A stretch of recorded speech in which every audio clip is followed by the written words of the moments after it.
Northern California. You're watching Action News Now. Breaking news. Good afternoon. Thank you for joining us today. We've got breaking news out of Chico where a new fire is burning. The fire started shortly before 11 last night east of the upper end of the Canyon Oak subdivision and the south side of Upper Bidwell Park near Highway 32 and the disc golf course. That fire is at 650 acres right now, 25% contained. Highway 32 was closed for several hours but has since reopened. Action News Now reporter Haley Watts joins us live from the scene with the very latest. Haley. Yeah, Linda, we're here at the end of Shadow Tree Lane where it comes to a head with Whispering Wind Lane. Now with me is Chico Fire Department's Chief Steve Standridge. All right, so the latest information right now, we know all evacuation orders and warnings have been lifted. That is correct. We've allowed people to get back into their homes on those two streets, and so now all homeowners can get back in safely. Okay, so we're hearing 650 acres have burned at this time. In what direction is the fire moving? Can you tell me a little bit about what we know about fire activity right now? It's laying down right now. We're in, I think we've got about 20% contained, and so we're just working spot fires now, and if the winds hold, we should not have problems with it pushing anywhere. So we've got good lines around the fire. Okay, so I want everybody to see this woman's house. I'm going to hand this to you and let you just keep answering questions. But earlier this morning, about 2 hours ago, this fire, it was making its way up to the dozer line. Talk a little bit about cutting this containment, what containment we have and what that process is like. We had a dozer that was able to get a line further back over the ridge. The line was holding until a spot fire broke over it, and we had to have crews, and that's when we had to have crews quickly respond, and that's when we ordered the evacuations for these two streets. Okay. The dozer then was able to make another line to create another break for the fire, so when we were able to do some back burning from there. And at this time we know that the Highway 32 is open again. Correct. So all the way through, there's no road closures. Are you feeling pretty confident with the weather conditions that we have right now that you're going to continue to gain containment?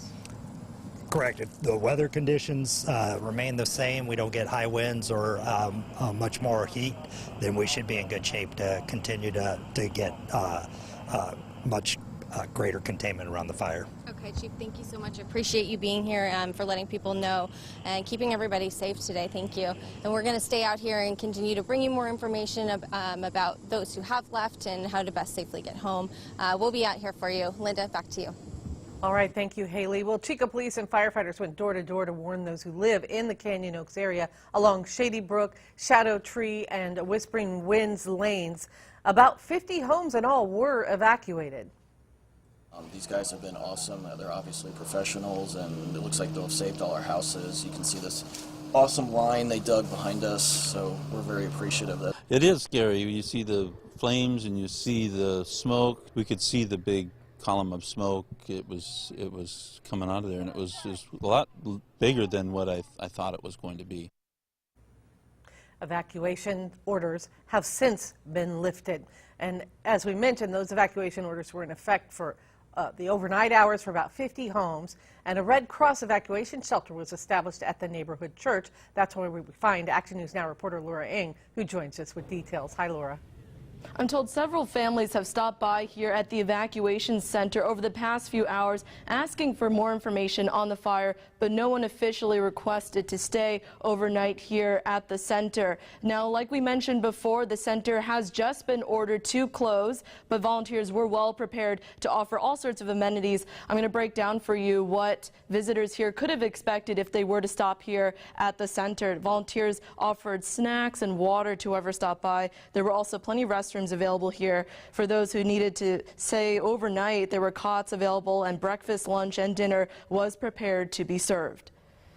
Well, a shelter is basically just a place for people to come and rest and get away from the fire. All services are free, and there's never a charge or anything by the Red Cross. The Red Cross could have been able to house about 300 people at the neighborhood church. And like we mentioned before, the neighborhood church has just been ordered to close for the evacuation center. But coming up in the later shows on Action News Now, I'll be following the Stoney Fire, and I'll continue to have all the updates for you on that. For now, reporting live in Chico, Laura Ang, Action News Now. Thank you, Laura. The Stoney Fire has also prompted a power outage. Action News Now morning anchor Megan Wallace joins us with those details. Megan. Yeah, Linda, while some people are going to start returning home, they might find that they don't have power. Over 200 of PG&E's customers are without power because of the Stoney Fire. PG&E tells us that they intentionally cut the power this morning. They say that was at the request of firefighters who were concerned over the safety. The spokesman, Paul Moreno, tells us another reason for cutting power is because the fire was dangerously close to power lines that, if kept live, could have sparked even more flame. So as you can see here on their outage map, which you can find online, most of the outage is in that same area where the evacuation order was in place. The outage started at around 5:50 this morning, and if you click on that map, it tells you when they think it's going to be restored, which right now is about 4 p.m., but that could change depending on how the power poles have been affected in that area once PG&E crews get in to see the damage. Reporting live in the studio, I'm Megan Wallace. Linda, back to you. All right, thank you, Megan. Well, firefighters have been attacking the Stoney Fire furiously from the air since sunup. Action News Now's Alan Marsden is live at California Park, the source fire crews have been using to help battle that vegetation fire. Alan. Hi, Linda. Yeah, as you mentioned, this has been a busy spot all morning. This is California Park Lake behind me. We're right near the intersection of Bruce Road and Highway 32.